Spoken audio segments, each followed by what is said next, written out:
Des frappes militaires russes ont causé la mort de jusqu'à 150 militants ukrainiens, dont une trentaine d'instructeurs étrangers, sur un terrain d'entraînement dans la région de Dnipropetrovsk. Ce bilan, rapporté par le ministère de la Défense russe, souligne l'intensification des hostilités dans un conflit déjà complexe et meurtrier. L'attaque a ciblé le site militaire de Novomoskovsk, où des membres de la 157e brigade mécanisée ukrainienne étaient en cours d'entraînement. Selon le ministère, l'équipage de l'Iskander-M, un système de missiles tactiques, a effectué cette frappe dans le cadre d'une réponse aux attaques ukrainiennes contre des infrastructures civiles.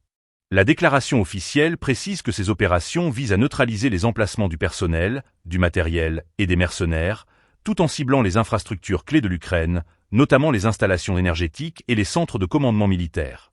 Dans ce climat de tension, le porte-parole du Kremlin, Dmitry Peskov, a affirmé à plusieurs reprises que l'armée russe ne vise pas les bâtiments résidentiels ni les institutions sociales.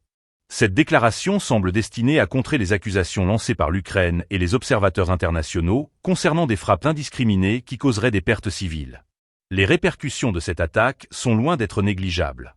Elle met en lumière la stratégie militaire russe qui privilégie les frappes préventives contre les forces armées ukrainiennes et leurs soutiens étrangers. La présence d'instructeurs étrangers sur le terrain d'entraînement soulève également des questions sur le niveau d'implication internationale dans ce conflit et sur les risques d'escalade d'une guerre qui dure déjà depuis plusieurs années. Les conséquences de ces frappes pourraient se faire sentir à différents niveaux.